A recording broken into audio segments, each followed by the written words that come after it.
Hello students, स्वागत है आपका हमारे यूट्यूब चैनल स्टडी साला में। आज हम अपने इस वीडियो में बात करेंगे क्लास 12th के एप्लीकेशन ऑफ इंटीग्रल्स के समाकलनों के अनुप्रयोग के चैप्टर 8.2 का। ठीक है, चैप्टर 8.2 बोर्ड एग्ज़ाम के लिए बहुत ही इम्पोर्टेंट है, क्योंकि इसके जो क्वेश्चंस हैं सारे क्वेश्चंस क्या है, एकदम मतलब अच्छे हैं। ठीक है, इस चैप्टर में ऐसे क्वेश्चन दिए गए हैं, मतलब उस तरीके के क्वेश्चन आपको यहाँ पर दिए गए हैं जिनमें क्षेत्रफल ही निकालना है, जैसे हमने 8.1 में निकाला है। लेकिन यहाँ पर क्या है, इसमें दिया गया है कि दो वक्रों से घिरी हुई आकृति के बीच का क्षेत्रफल आपको बताना है। दो वक्र के बीच में जो भाग बद्ध है उसका एरिया आपको यहाँ पर निकालना है। ठीक है, तो उसके लिए हम यहाँ पर देख रहे हैं। इसमें क्वेश्चंस ज़्यादा नहीं है, लेकिन इम्पॉर्टेंट हैं और अच्छे भी हैं। कैलकुलेशन भी अच्छी है यहाँ पर। अगर आपने कैलकुलेशन में हल्की सी भी गड़बड़ी कर दी तो भी आप ये चैप्टर नहीं लगा पाएंगे। बहुत ही ध्यान से आपको इसको लगाना है। हमने आपसे कई बार कहा है कि इंटीग्रेशन के फार्मूलों को एक जगह लिख कर ज़रूर याद कर लें, क्योंकि जब भी उनकी ज़रूरत पड़ेगी, अगर आपको याद नहीं रहेंगे तो आपके लिए दिक्कत हो जाएगी।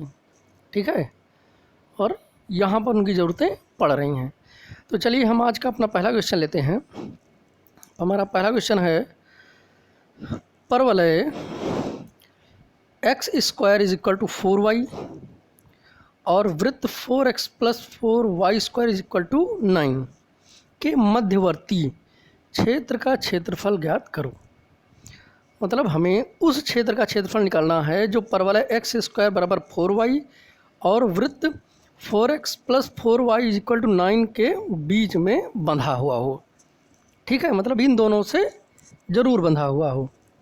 ठीक है, अब देखिए हम आपको यहाँ पर पहले दिखा देंगे कि जो वक्र आपको दिए गए हैं वो कौन से हैं, उनके शीर्ष क्या हैं जिनकी हमें ज़रूरतें पड़ सकती हैं। हमने ले लिया, देखिए परवलय x square is equal to 4y है। ये किस रूप में है, x square is equal to 4ay। ठीक है, और ये परवलय किस कौन सा होता है, y अक्ष के सममित वाला। ये देखिए जिसका शीर्ष क्या होता है, 0 0। ठीक है, शीर्ष और नाभि एक परवलय में इंपॉर्टेंट होती हैं, लेकिन यहाँ पर हमें नाभि की ज़रूरत नहीं पड़ती है, हमें सिर्फ शीर्ष की आवश्यकता होती है। ठीक है, तो शीर्ष क्या हो गया, 0 0, और y अक्ष के सममित है, ये बनाने में हमारे लिए सहायता करेगा। तथा क्या हो गया, आपको क्या दिया गया है, वृत्त दिया गया है। ठीक है, वृत्त क्या है, 4x square plus 4y square is equal to 9। और वृत्त आप क्या जानते हैं कि x square plus y square is equal to a square होता है। ये देखिए हमने बना दिया। ठीक है, x square plus y square is equal to 3/2 का होल स्क्वायर हो गया। अब देखो इसको देख के क्या पता चल रहा है कि ये ऐसा वृत्त है जिसका केंद्र 0 0 है और त्रिज्या क्या है, 3/2 है, जो आप 11th में ही पढ़ चुके हैं। अब आइए हम इन सब की मदद से अपना फिगर बनाते हैं। फिगर बन गया आपका। एक बार समझ जाइए कि आपने आधे से ज़्यादा क्वेश्चन, 75% क्वेश्चन सॉल्व कर दिया है। अब कैलकुलेशन बची हुई है, आइए देखते हैं। ये देखिए अभी जो आपने निकाला, परवलय निकाला। ठीक है, ये देखिए ये आपका परवलय है। ठीक, परवलय का शीर्ष आपने 0 0 निकाला था, मतलब मूल बिंदु से जाएगा। ये देखिए मूल बिंदु से जाने वाला, और y अक्ष के सममित मानक रूप था तो हमने सीधा सा उसको बना दिया, बन गया। अब इसके बाद वृत्त आपको दिया गया था, केंद्र क्या है, 0 0 है, त्रिज्या क्या थी, 3/2। तो देखिए ये आपने क्या बना दिया, 0 0, ये एक वृत्त बना दिया। ठीक, त्रिज्या 3/2 थी ना, इसका मतलब वृत्त x अक्ष और y अक्ष को कहाँ कहाँ काटेगा, x अक्ष पर भी 3/2 दूरी पर, y अक्ष पर भी 3/2 दूरी पर वो काटेगा। ठीक है, तो हमने क्या किया, देखिए यहाँ पर देखिए एक बी पॉइंट बनाकर, यही जगह पर देखिए यहाँ पर एक बी पॉइंट बनाकर देखिए निर्देशांक लिखा है 0,3/2। ठीक है, सही है कि नहीं है, 0,3/2 ही होगा, क्योंकि त्रिज्या है वृत्त की 3/2। ठीक है, हमने यहीं पर इसलिए लिखा क्योंकि हम देख रहे हैं कि जो बद्ध एरिया आ रहा है वो धन वाई अक्ष की तरफ ही आ रहा है, इसलिए वहाँ का निर्देशांक लिख लिया है। अब आपको कौन सा किसका एरिया निकालना है बताइए, उसका नाम क्या होगा। आपको एरिया निकालना है ये वाला, देखिए ये सॉरी, ये ओ से शुरू करिए O P B Q O, ये देखिए पूरा निकालना है आप, ठीक है, पूरा आपको निकालना है। लेकिन आप क्या करेंगे, पहले आप इतना निकालेंगे, मतलब ओ पी बी निकालेंगे, ठीक, देखिए जो हमने ब्लू कलर में किया है, लाइनिंग की गई है, और इसको निकाल क्या कर देंगे, दुगना कर देंगे। लेकिन यहाँ भी एक दिक्कत है, देखिए भाई ये दोनों जो बन रहा है वृत्त, ये इसका बेस क्या बन रहा है, इसका बेस वाई अक्ष बन रहा है, ठीक है, हमने बेस वाई अक्ष ले रखा है। अब हम जो बेस क्या है वाई अक्ष लेंगे, तो देखिए कि आपके दो वक्र इसमें यूज हो रहे हैं, कुछ दूरी तक आपका परवलय यूज हो रहा है, कहाँ से, ओ से लेकर पी तक, देखिए ओ से पी तक परवलय यूज हो रहा है, और पी से बी तक का यूज हो रहा है, वृत्त यूज हो रहा है, देख लीजिए हो रहा है ना। और पी से आपने लंब डाला तो कहाँ रहा है, आर पर देखिए पड़ रहा है, ठीक है, मतलब आपका यही वाला ओ पी बी ही दो भागों में बन रहा है, आपका ओ पी बी दो भागों में, एक ये भाग बन रहा है और एक भाग ये, ठीक, ये पहला है और ये क्या है, दूसरा है। तो हमें क्या करना पड़ेगा, ये देखिए हमने किया है क्षेत्रफल, ओ पी बी का क्षेत्रफल निकालने के लिए हम क्या करेंगे, पहले और दूसरे का क्षेत्रफल निकाल के जोड़ देंगे, ठीक। अब देखिए अब इन दोनों का एरिया होगा क्या, इन दोनों का एरिया क्या होगा, तो हम क्या करेंगे, वृत्त को और परवलय को हल करके, उसके लिए हमें देखिए एरिया निकालोगे तो ओ पी मतलब परवलय को लेकर इंटीग्रेशन करोगे और वृत्त को लेकर इंटीग्रेशन किया जाएगा। लेकिन लिमिट क्या होगी, क्योंकि पी का निर्देशांक हमें पता नहीं है, तो हम क्या करेंगे, पी के निर्देशांक के लिए परवलय और वृत्त को हल कर लेंगे। बहुत ही ध्यान देना है आपको यहाँ पर, ठीक है, बहुत ही कॉम्प्लिकेटेड क्वेश्चन है ये। फिर से एक बार हम आपको फिर से बोल ही देते हैं, आपको एरिया निकालना है O P B Q O का, ठीक है। लेकिन हम क्या करेंगे, हम सबसे पहले ओ पी बी का area, O P B O का एरिया निकाल लेंगे, ये वाला, ठीक है, ये ओ पी बी ओ का एरिया निकाल लेंगे। और इस ओ पी बी ओ के भी एरिया में दो एरिया है, फिर से देखिए कौन से दो हैं, देखिए ओ से पी तक परवलय इस्तेमाल हुआ, फिर यहाँ से आर पर लंब पड़ा, और ये एक एरिया हो गया, ठीक, ओ पी आर एक हो गया, देखिए परवलय पी तक ही गया है, और जब पी से लंब डालोगे तो वो आर पर ही पहुँच जाएगा, बी तक तो पहुँच ही नहीं रहा है। इसका मतलब सिर्फ परवलय के इक्वेशन का इंटीग्रेशन करेंगे तो हमारा टोटल एरिया नहीं निकलेगा। तो अब पी के आगे क्या है, सर्किल इस्तेमाल हुआ, ये देखिए, और वो आपका पूरा बी तक मतलब वाई अक्ष पर पहुंच गया। तो क्या हुआ, इसका मतलब कि ये पहला है, इसका इंटीग्रेशन करेंगे, ये दूसरा है, इसका इंटीग्रेशन करेंगे और दोनों को जोड़ देंगे, तब हमारा ओ पी बी निकलेगा, और उसके बाद फिर 2 से गुणा कर देंगे तो पूरा हो जाएगा, ठीक है। तो हमें यहाँ पर यही करना है। अब देखिए अब हम क्या कर, लेकिन इसके लिए हमें पी का निर्देशांक चाहिए, क्योंकि लिमिट चाहिए, इंटीग्रेशन करेंगे तो लिमिट लगेगी, और पी का निर्देशांक हमें पता नहीं है कि हम आर का निर्देशांक निकाल सकते। भाई हमारी लिमिट कहाँ से बनी, ओ से आर तक ही तो है भाई, परवलय का इंटीग्रेशन करोगे तो लिमिट क्या होगी, ओ से आर तक, फिर जब वृत्त का करेंगे तो आर से बी तक, तब जाके पूरा हमारा जुड़ेगा। आर निर्देशांक हमें पता नहीं, इसके लिए हम क्या करेंगे, परवलय को और वृत्त को हल करेंगे तो पी का निर्देशांक निकल आएगा। ये देखिए आगे हम कर रहे हैं यही, ठीक है। ये देखिए समीकरण 1 व 2 को हल करने पर, हम बहुत ज़्यादा समीकरणों को हल नहीं कर रहे हैं, आप खुद से भी कर सकते हैं। हल कर लिया हमने, देखिए 4y² प्लस कैसे हल किया, देखिए वहाँ भी x² था, ये देखिए x² = 4y था, ये लाके हमने समीकरण 2 में रख दिया और हल कर दिया। तो 4x² प्लस 16y - 9 = 0, यहाँ से y की वैल्यू आ गई 1/2 या -9/2, ठीक है, 2 वैल्यू आपकी आ गई। हमें सिर्फ एक ही वैल्यू चाहिए, क्योंकि हम क्या कर रहे हैं, आप देखिए हमें एक ही वैल्यू चाहिए, क्योंकि हमारा जो y अक्ष है, हमारा जो फिगर बना है वो किस तरफ बना हुआ है, सिर्फ धन y अक्ष पर ही, मतलब 9/2 हमारा निर्देशांक नहीं होगा, हमारा क्या होगा 1/2। -9/2 हमारा निर्देशांक नहीं हो सकता, y की वैल्यू -1/2 इस जगह पर नहीं हो सकती। क्यों नहीं हो सकती? क्योंकि ये नेगेटिव है, ठीक है। और जबकि हमारा फिगर क्या बना हुआ है, हमारा जो परवलय दिया गया वो किधर बना है, धन y अक्ष पर, ठीक है। तो ये हो गया आपका। अब y की वैल्यू 1/2 मिल गई ना। अब देख लीजिए फिगर में एक बार फिर से, p की वैल्यू आपका क्या हो जाएगा, p का निर्देशांक जो भी होगा उस मतलब ये इस तरीके से p का निर्देशांक क्या होगा आपको, x की हमें नहीं पता है, कोई ज़रूरत भी नहीं है, इसीलिए हम पता भी नहीं करेंगे, फालतू कैलकुलेशन नहीं करेंगे। ये इस तरीके से मतलब x की जगह पर कुछ होगा कॉमा y/1/2 होगा। तो r का निर्देशांक क्या हो जाएगा, 0, 1/2 ही तो होगा। तो यहाँ पर हमें x से कोई मतलब नहीं है, इसलिए हम यहाँ x की वैल्यू निकालने की कोशिश नहीं करेंगे, क्योंकि हमें सिर्फ y का चाहिए, y का मिल गया, ठीक है। चलिए आइए, जब हमें y का मिल जाएगा तो अब लिमिट हमारी क्या होगी, ओ पहले फार्म देख लीजिए, क्षेत्रफल आपको निकालना है इसका। अब देखिए अभीष्ट क्षेत्रफल क्या हो जाएगा, 2 गुणे क्षेत्रफल BROPB, फिगर देखिए 2 गुणे क्षेत्रफल BROPB, देखिए BROPB 2 गुणे किया जा रहा है, BROPB।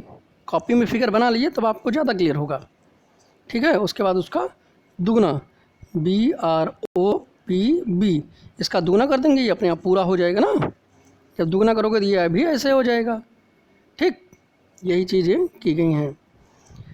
और उसके बाद अभी देखिए BROPB को भी निकालने के लिए भी इसको भी तोड़ा जाएगा। देखिए ये देखिए तोड़ दिया गया, क्या हो गया, 2 गुणे क्षेत्रफल BROPB था, फिर 2 गुणे अब BROPB को भी तोड़ा गया किसमें, क्षेत्रफल OPR प्लस क्षेत्रफल BRP, OPR प्लस BRP देख लीजिए, ये देखिए OPR प्लस RPB, दोनों जोड़ेंगे तभी तो जाके OPB बनेगा, ठीक है।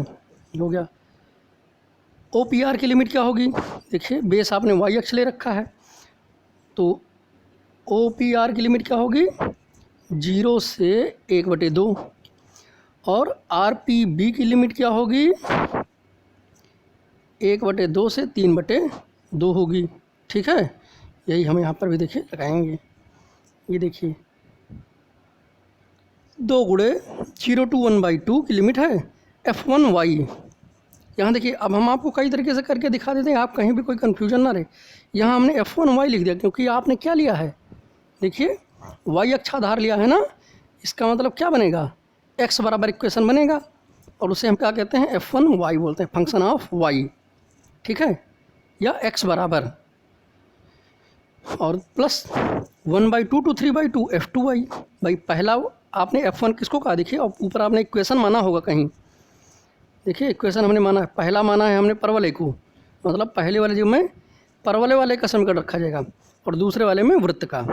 तो यहाँ से जब x बराबर निकालोगे तो क्या आ जाएगा, 2√y आएगा, और यहाँ से x निकालोगे तो 9/4 - y² अंडर रूट में, ठीक है। तो ये नोट करते चलिए, इससे क्लियरिटी बढ़ती चलेगी आपकी। तो 2 × 0 to 1/2 F1y ये आपका हो गया। इसके बाद इसकी वैल्यू आप रख रहे हैं, तो जब आपने इसकी वैल्यू रखी तो क्या हो गया, 2 × 0 to 1/2 2√y dy plus 1/2 to 3/2 under root 9/4 - y²। ये वृत्त वाला है दूसरा वाला, और पहला वाला परवलय है, ठीक है। इसको हम यहाँ पर F1y को इसको y1 या y2 भी लिख सकते थे, ठीक है, y1 या y2 भी लिख सकते थे, तो उसमें कोई कन्फ्यूजन ना हो, आपको सिर्फ ये बताता है कि कौन सा फंक्शन है। अब आइए इसके आगे देखते हैं।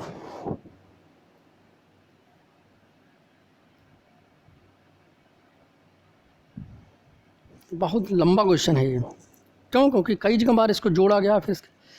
अब देखिए जब आपने किया तो 2, जब ने 2√y का इंटीग्रेशन किया तो क्या बनेगा, 2 बाहर आ जाएगा, और ये हमारा बन गया y⁴/2 प्लस 1/2 अंडर रूट 3/2 का होल स्क्वायर माइनस y²। गलती से हमने प्लस कर दिया था। अब ये आपका पूरा शुरू हो गया।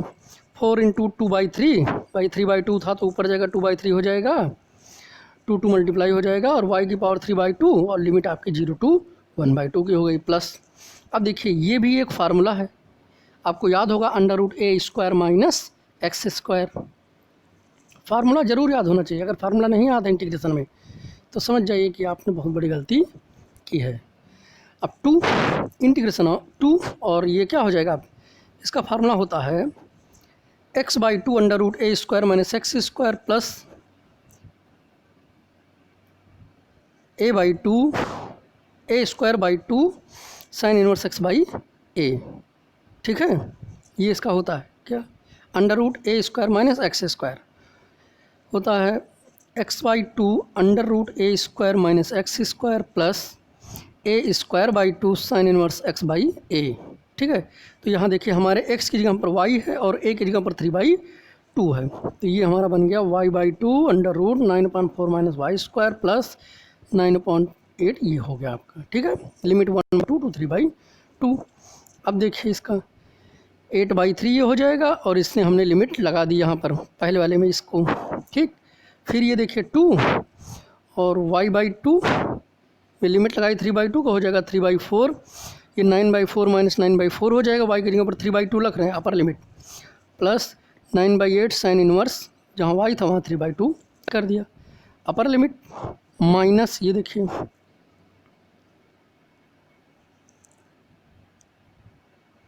-2 1/4, ये लोअर लिमिट यहाँ पर लगा दी और इसके बाद सॉल्व कर दिया जाए तो 8/3 इंटू 1/2 की पावर 3/2 हो जाएगा। ये पूरा सॉल्व होके यहाँ पर, और ये धीरे धीरे स्टेप सॉल्व होंगे। अब तो ये देखिए 9/4 माइनस 9/4, ये 0 ही हो जाएगा, तो ये पूरा स्टेप खत्म, देखिए 0 हो गया। 9/8 3 कैंसिल, साइन इनवर्स 1 हो जाएगा, -2 9/4 माइनस 1/4 क्या हो जाएगा 8/4। ठीक है, और 8/4 को सॉल्व करो तो ये हो जाएगा 1/4 प्लस 9/8 साइन इनवर्स 1/3। अब ये 1/2 को सॉल्व करोगे, ये आपका कैलकुलेशन हो रहा है। ठीक है, इसको आप करिए कैलकुलेशन। अब क्वेश्चन खत्म हो जाएगा, आप सिर्फ कैलकुलेशन कर दीजिए, आपका आंसर आ जाएगा। ये देखिए हम इसको कैलकुलेशन करते हुए चले गए। आपका इस जगह पर आपका थोड़ा सा मेथड अप्लाई हुआ है। यहाँ क्या हुआ है, यहाँ पर देखिए ये 9/4 ये भी था, दोनों जब 9/4 कॉमन ले लिया तो ये बन गया sine inverse 1 minus sine inverse 1/3। मतलब ये क्या बन गया, sine inverse x minus sine inverse y। प्रतिलोम त्रिकोणमितीय फलन इनवर्स ट्रिग्नोमेट्रिक फंक्शन का फार्मूला यहाँ पर लगेगा आपका, sine inverse x minus sine inverse y। ठीक है, क्योंकि आप चाहे तो साइन इनवर्स 1 की तो वैल्यू रख सकते थे तुम, लेकिन साइन इनवर्स 1/3 की वैल्यू कैसे रखते हैं, क्योंकि ऐसी कोई वैल्यू होती नहीं साइन में, तो इसलिए हमने यहाँ पर इसको एक फंक्शन बना लिया है। ठीक है, तो साइन इनवर्स 2 √2/3 ये आपका आंसर हो जाएगा फाइनली। ठीक है, बहुत ही इंपॉर्टेंट क्वेश्चन है, बहुत कॉम्प्लिकेटेड है, कई बार इसको आप देख के समझ लीजिएगा। इसके कितना कठिन और कोई भी क्वेश्चन नहीं है। ठीक है, इस चैप्टर में। तो चलिए हम अपना अगला क्वेश्चन देखते हैं।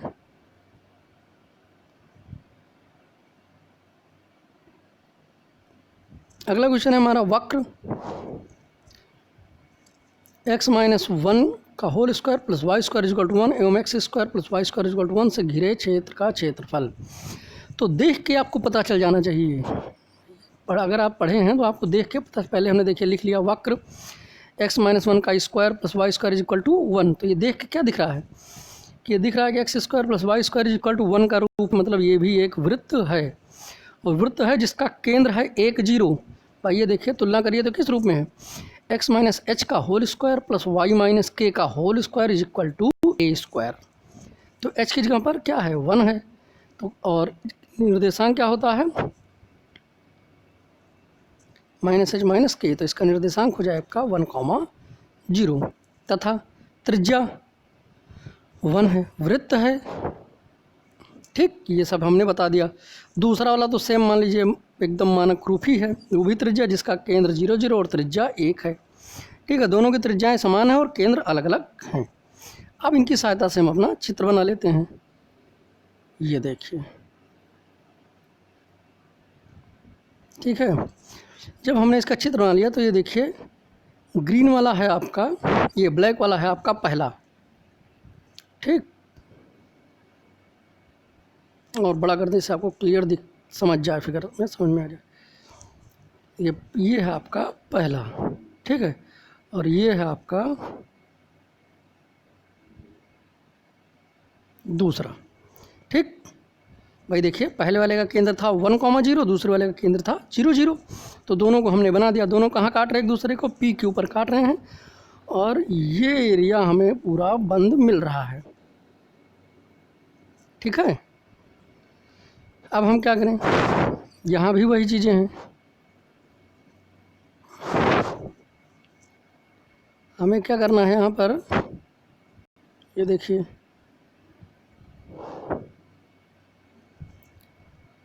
हम पी ओ डैश ये एरिया निकाल लेंगे, पी ओ डैश, और इसका क्या कर देंगे? दुगना कर देंगे। ठीक, समान त्रिज्या के वृत्त हैं भाई। देखिए आप, दोनों की त्रिज्याएं समान हैं, इसका मतलब इनके बीच में जो भी खंड कटेगा, तो काटने वाला जो खंड होगा, वृत्त खंड, वो क्या होगा? उन्हें दो बराबर भागों में जो जीवा होगी, जो इनकी जो कॉमन जीवा होगी, उभयनिष्ठ जीवा होगी, वो उन भागों को दो बराबर भागों में बांटेगी। ये चीज़ें लिखनी नहीं होती, ये आपको देख के सिर्फ पता होना चाहिए बस। भाई देखिए, ये दोनों वृत्त काट रहे हैं, एक उभयनिष्ठ एरिया बन रहा है दोनों का, और उसको देखिए एक उभयनिष्ठ जीवा भी तो बन रही है जिसका नाम क्या है? P Q. तो ये पी क्यू उभयनिष्ठ जो जीवा है, ये वो जो इनके द्वारा घिरा हुआ, देखिए लाइनिंग एरिया जो हमने किया है, उसको दो बराबर भागों में काटेगी। क्यों काटेगी? क्योंकि दोनों के त्रिज्याएँ समान हैं। ठीक, तो हम क्या करेंगे? पी ओ डैश का एरिया निकाल के दुगना कर देंगे, बस हमारा काम हो जाएगा। इसका मतलब क्या पता चला कि हमें कौन सा बेस क्या होगा हमारा यहाँ पर। तो हम देख रहे हैं कि यहाँ भाई जो हमारा बद्ध एरिया है वो एक्स अक्ष से पर टिका हुआ है, तो हमारा बेस क्या होगा? एक्स अक्ष हम एक्स अक्ष ले लेंगे। हम और भी ले सकते हैं, ऐसा नहीं कि हम वाई नहीं ले सकते, हम ले वाई भी सकते हैं, लेकिन अगर आप वाई लेंगे तो आपको एक नहीं, ये चार फिगर का निकालना पड़ेगा, फिर बाद में उनको जोड़ना पड़ेगा, वो आपके लिए बहुत ही कॉम्प्लिकेटेड हो जाएगा। ठीक है, तो इसलिए हम इसको ऐसा कर रहे हैं। पी ओ डैश निकाल लेंगे, जो हमने देखिए ब्लू कलर से किया हुआ है, उसका दुगना कर देंगे। निर्देशांक आपको पता ही है, देखिए इसका केंद्र 0,0 है और ये 1 है, तो यहाँ पर हमें इनके प्रतिच्छेद बिंदुओं को निकालने की आवश्यकता पड़ सकती है। किसके लिए? कि जब हम निकालेंगे, देखिए जब हम पी ओ डैश निकालेंगे तो यहाँ भी दो फिगर मिल रहा है फिर से। ये देखिए भाई, पी ओ डैश में भी आपके दोनों वृत्तों का इस्तेमाल हो रहा है। कैसे? ये देखिए, ओ से पी तक ये कौन सा वृत्त लगा हुआ है? पहला वृत्त। भाई जब उसके शीर्ष बिंदु से हमने लंब डाला, कहाँ बना? आर पर आया, तो ये बना। ठीक, ये इतना एरिया तो पहले वाले वृत्त से बंधा हुआ है, ओ आर पी। ठीक, और आर ओ डैश पी ये दूसरे वाले वृत्त से बंधा हुआ है जिसका केंद्र 0,0 है। तो हमें यहाँ भी पहले वाले का निकालना होगा, फिर दूसरे वाले का निकालना होगा। ठीक है भाई, ये एरिया पहले वाले वृत्त से बंधा था, इसको हमने पहला कह दिया। ये वाला एरिया दूसरे वाले वृत्त से बंधा है, तो इसको हमने दूसरा कह दिया। तो इन दोनों का एरिया निकाल के उसके बाद जोड़ के फिर दुगना किया जाएगा। ठीक है, निर्देशांक आपको पता है, आर का निर्देशांक आपको पता नहीं है, तो आप जानते हैं कि पी क्यू क्या कर रहा है? इस पूरे एरिया को आधा आधा काटेगा ना, मतलब ओ डैश को भी विभाजित समद्विभाजित करेगा। विभाजित मतलब समद्विभाजित। तो क्या करेंगे? इसका निर्देशांक आप निकालेंगे, तो हमें वाई का नहीं चाहिए, हमें सिर्फ एक्स का ही चाहिए, और निकालते भी तो 0,0 ही आता है, उससे कोई फ़र्क नहीं पड़ता है। देखिए हमने क्वेश्चन मार्क इसीलिए बना दिया आपको समझाने के लिए। तो 0 + 1/2 तो क्या आ जाएगा? 1/2। अब आइए हम अपना क्वेश्चन देख।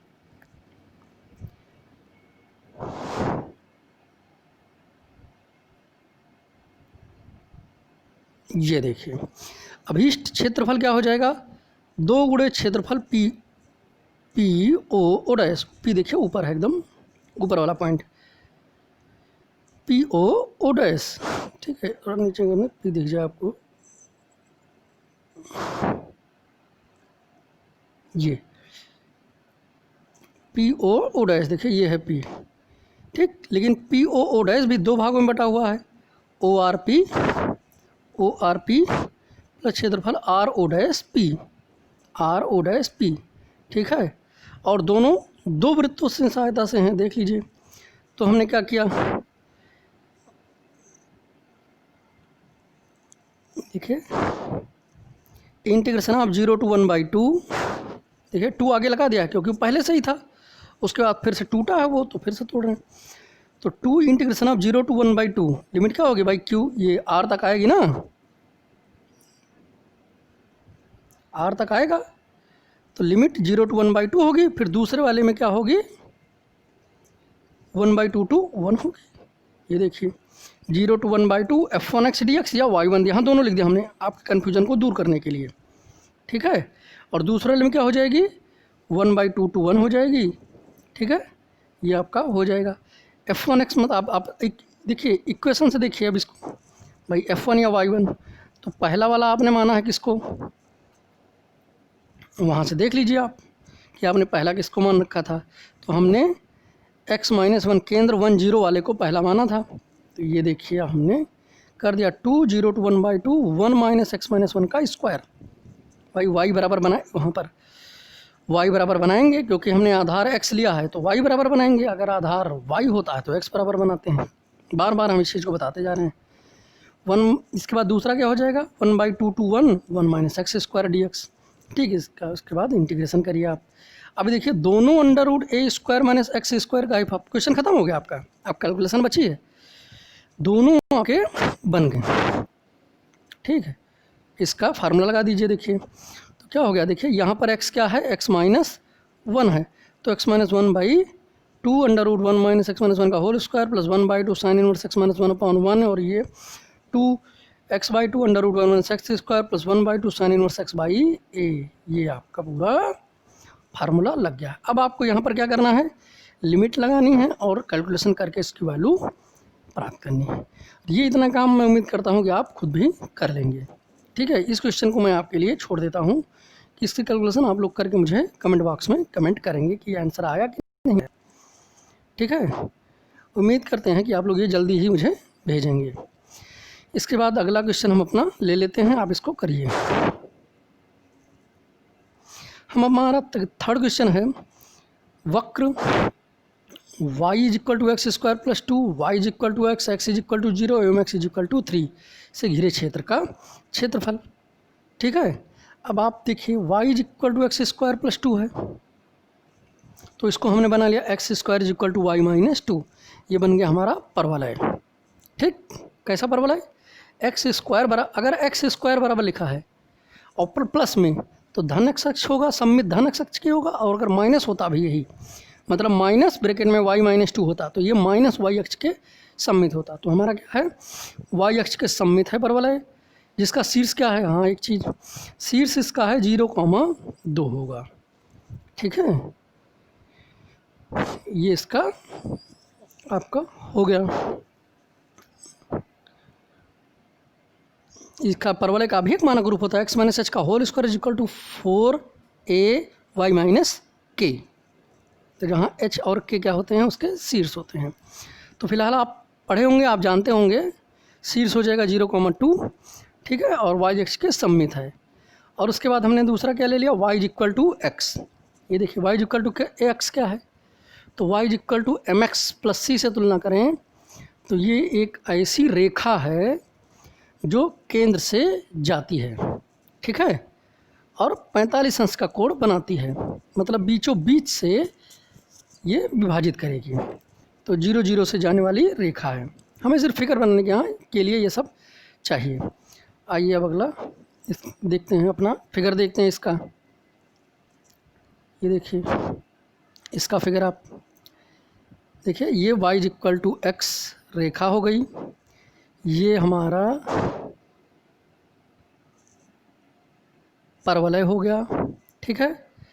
x और भी रेखाएं दी गई थी आपको, x = 3 दिया गया था, ये हो गया, x = 0 दिया गया था, जो आप जानते हैं y अक्ष का समीकरण होता है, ये आपको बताने की आवश्यकता नहीं थी, ये रेखा आपकी हो गई। तो देखिए इन चारों की सहायता से बंधा हुआ एरिया क्या है, यहाँ जो लाइनिंग की गई है वही, मतलब हमें लाइनिंग वाला एरिया ही निकालना है। तो क्या करना है इसमें, देख लीजिए आप, जो भी चाहें आप बेस ले सकती हैं। तो हमारे हिसाब से यहाँ पर x को आधार लेना ज़्यादा ठीक है, क्योंकि x पर एकदम हमारा लंब भी पड़ा हुआ है। ठीक है, तो अब आप देख लीजिए हम क्या करते हैं। आपको पता चल गया ना आपको किसका एरिया निकालना है, यही उसका नाम क्या होगा, OPQR का एरिया आपको निकालना है। लाइनिंग कर दी गई है। ठीक है, अब देखिए आप निकालेंगे कैसे, तो आइए उसको निकालने के हम सबसे पहले OSPQRO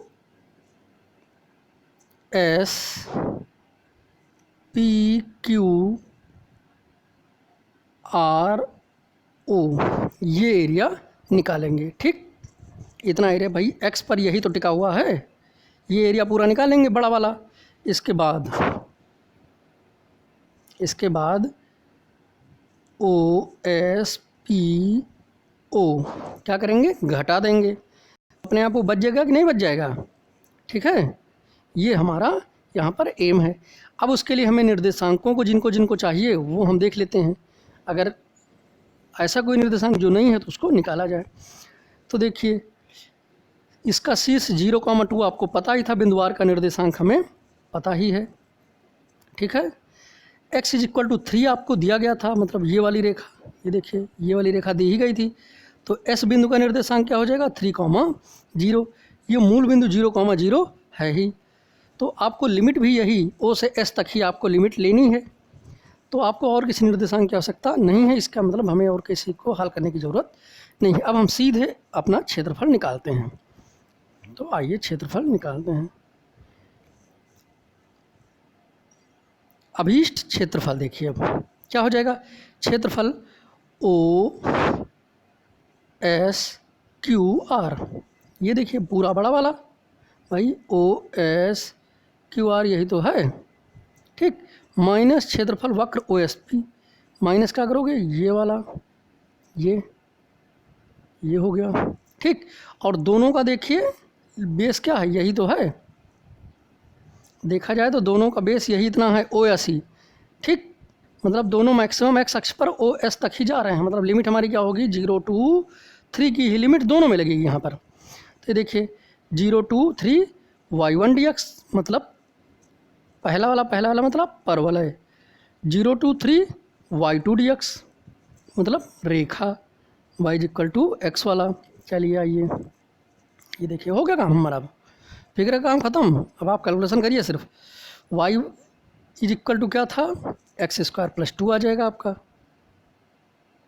ठीक है भाई, y1 आपका क्या था, परवलय था, तो x² + 2 आ गया, और वो था y = x, तो x dx आ गया। और इसका देखिए इंटीग्रेशन कर दिया गया है दोनों का, ये बहुत आसान हो जाएगा। और इसके बाद ये आपका कैलकुलेशन करते, सिर्फ कैलकुलेशन अब बची है आपकी। कैलकुलेशन कर दीजिए, आप अपना आंसर ले लीजिए, 21/2 वर्ग इकाई। ठीक, तो मुझे उम्मीद है कैलकुलेशन तो आप लोग कर ही लेते होंगे। ठीक है, चलिए हम अपना अगला क्वेश्चन देखते हैं। Question number 5। क्वेश्चन नंबर 5 भी कोई बहुत बड़े क्वेश्चन नहीं है। क्वेश्चन नंबर 4 देखिए, एकदम क्वेश्चन नंबर 5 की तरह है। क्वेश्चन नंबर 4 में निर्देशांक दिए गए हैं, तो उनको हमें फिगर बना लेना है। फिगर बना के रेखाओं का समीकरण निकालना है, फिर उनका सॉल्व करना है। और यहाँ पर आपको रेखाओं के समीकरण दिए गए हैं, उनको हल करके पहले निर्देशांक निकाल लेना है, फिर उससे चित्र बनाना है। ठीक, तो हम 5वां बता देते हैं, 4th नंबर भी इसी टेक्निक पर लगेगा। तो आइए देखिए, इन्होंने पहले कहा क्या है। इन्होंने कहा है कि समाकलन का उपयोग करते हुए एक ऐसे त्रिकोणीय क्षेत्र का क्षेत्रफल ज्ञात करो जिसकी भुजाओं के समीकरण ये आपको तीनों दिए गए हैं। तो y = 2x + 1 समीकरण 1 हो गया, y = 3x + 1 समीकरण 2 हो गया, और x = 4 हो गया समीकरण 3। ठीक, तो हमें देखिए 1 व 2 को हल करने पर क्या आया, ये आ जाएगा हमारा। ठीक, ये लोग आप अलग, ये आप वहीं करें, अलग करें, इससे आप, ये आपका काम है। ठीक, फिर देखिए हमने क्या किया, 1 और 3 को हल कर लिया, तो x = 4 y = 3 आ गया। ठीक है, फिर क्या किया हमने, 2 और 3 को हल कर लिया, और x = 4 ये आ गया हमारा पूरा, एक हमने निकाल लिया। मतलब हमने तीनों समीकरणों को हल करके क्या किया, निर्देशांक निकाल लिया, उनके प्रतिच्छेद बिंदुओं को निकाल लिया। या कहिए कि 3 भुजाओं से त्रिभुज बनता है, त्रिभुज के शीर्ष निकाल लिया। ठीक है, अब देखिए जैसे जैसे आपने निकाला उसी तरीके से उनको पॉइंट नाम देते चलिए। जैसे पहले और दूसरे का निकाला था निर्देशांक क्या आया था 0,1। तो ये देखिए ये है आपका P है 0,1। फिर दूसरा आपने क्या निकाला था, देखिए दूसरा आपने निकाला 4,49। ठीक है, तो दूसरा ये हो गया आपका 49 और ये हो गया तीसरा है, तीनों आपने निकाल लिए हैं। ठीक, आपका त्रिभुज बन गया। जो लाइनें दी थी वो भी आपने बना दी हैं भाई, ये देखिए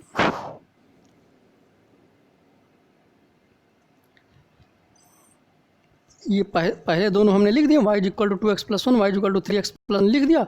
और तीसरा आपका ये वाला है, ठीक, x = 4 वाला। तो बद्ध एरिया क्या होगा, देखिए जो लाइनिंग की गई है यही एरिया आपका बद्ध एरिया है, इसी का क्षेत्रफल आपको निकालना है। ठीक है, अब इसके क्षेत्रफल के लिए क्या करोगे, देखिए ये है एकदम सीधी रेखा है, x = 4 और x अक्ष पर काट भी रही है और एरिया को भी बांध रही है, जिसका क्षेत्रफल निकालना है उसको बांध भी रही है। ठीक है, और x = 4 रखा है, x = 4 y अक्ष के समांतर रेखा का समीकरण होता है, मतलब ये एक सीधी रेखा है।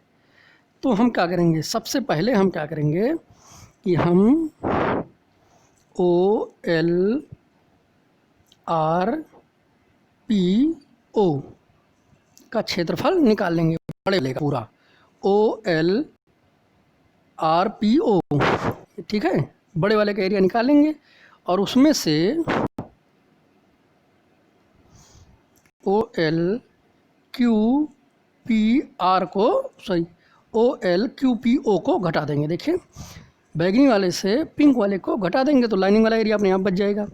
ठीक है, अब देखिए बैगनी वाले में सबसे पहले हमें क्या निकालना, बैगनी वाले में से घटाना है। तो बैगनी वाला कौन सा रेखा इस्तेमाल हो रही है, y = 3x + 1। कौन सा इक्वेशन है आपका, देख लेंगे आप, पहला दूसरा। चलिए आगे बढ़ते हैं, दूसरा है। ठीक है, ये देखिए क्षेत्रफल ये माइनस ये, यही हमने हमारा बना, मतलब ये है आपका दूसरा और ये है पहला। ठीक है, मतलब दूसरे वाले से बद्ध एरिया निकालिए और उसमें से पहले वाले से बद्ध एरिया को क्या करिए, घटा दीजिए, आपका बच गया। हमेशा नहीं, हम फिगर के हिसाब से बात कर रहे हैं, दूसरा और पहला, ये हर क्वेश्चन के लिए नहीं कि आप समझे कि यही नहीं है, यही हर जगह होता है, दूसरे का पहला घटा दो। यहाँ पर देखिए जब हमने बड़ा वाला जो फिगर बनाया था, बड़े वाले फिगर में कौन सी रेखा इस्तेमाल हुई है, y = 3x + 1 इस्तेमाल हुई थी, ये वाली। ठीक, और वो हमारा दूसरा इक्वेशन है ना, तो देखिए y2 यहाँ लिख दिया और उसके बाद उसमें से घटाना जो है उसमें ये वाला इस्तेमाल हुआ था, y = 2x + 1, ये हमारा पहला है। तो देखिए माइनस पहले वाले का।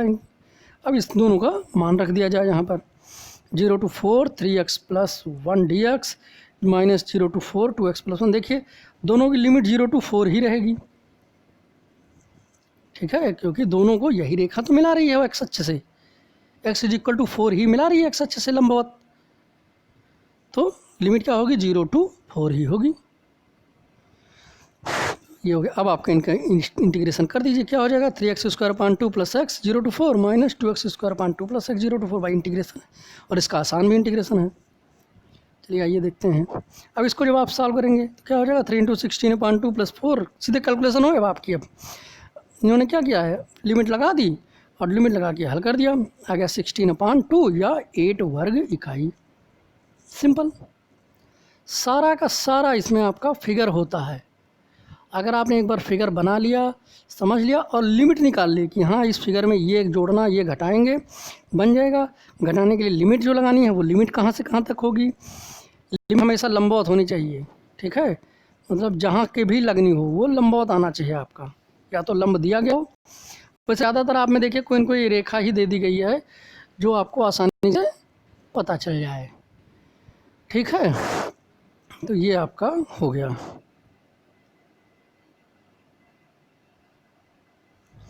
तो ये था हमारा चैप्टर 8.2। क्वेश्चन नंबर 6 और 7 भी इसी तरीके से एकदम ऐसे ही हैं, उनको भी आप लगा लेंगे, आसान है। वो तो 8.1 की तरह ही लगे हुए हैं, जैसे 8.1 के क्वेश्चन थे वैसे ही 6 और 7 भी हैं। ठीक है, तो इसे कंप्लीट करिए और जो भी कोई प्रॉब्लम है वो आप कमेंट बॉक्स में हमें ज़रूर बताइए। तो थैंक यू क्लास, ये बहुत ही इम्पॉर्टेंट है और इसका कोई ना कोई एक क्वेश्चन आपको बोर्ड में मिलेगा ज़रूर, हल्के में मत लीजिए आप इसे। आप ये सोच रहे हो कि ये आसान क्वेश्चन है और ये नहीं आएगा या ना आए, बहुत लंबे हो रहे हैं, तो ये हमेशा ध्यान रखिए कि इसका एक क्वेश्चन आपको, सबसे बड़ा क्वेश्चन जो होता है, जो सबसे हाईएस्ट नंबर के क्वेश्चन आते हैं, उसमें इसका एक क्वेश्चन ज़रूर होगा। ठीक है, तो ये आपके लिए इम्पॉर्टेंट है और क्वेश्चन भी बहुत ज़्यादा नहीं है। आप इनको चाहें तो एक बार आपने अगर लगा लिया, समझ में आ गया आपको, तो फिर आपके लिए आसान कुछ नहीं। फिर इसमें देखिए कहाँ, एक बार फिगर बनाया, काम ख़त्म। बस आपको वृत्त के, परवलय के, अधिपरवलय के, दीर्घवृत्त के, निर्देशांक ज्यामिति में जो आपके कोर्स में है उनके बारे में जानकारी होनी चाहिए। उनका शीर्ष, उनकी नाभ, इनकी थोड़ी थोड़ी चीज़ों की जानकारी आपको उनकी होनी चाहिए। ये नहीं तो ये दिक्कत कर सकता है आपके लिए। ठीक है, मेरी बात को बहुत ध्यान दीजिएगा। निर्देशांक ज्यामिति के जो फिगर हैं उनको आपको रेखा, वृत्त, परवलय, अधिपरवलय, दीर्घवृत्त, इनको रिपीट कर लीजिएगा। यही अगर आपको फंसाएंगे तो यही फंसाएंगे। ठीक है, तो चलिए, हमें उम्मीद है आपको पता होगा, लेकिन मैंने एक बार आपको फिर से बता दिया। तो thank you, best of luck.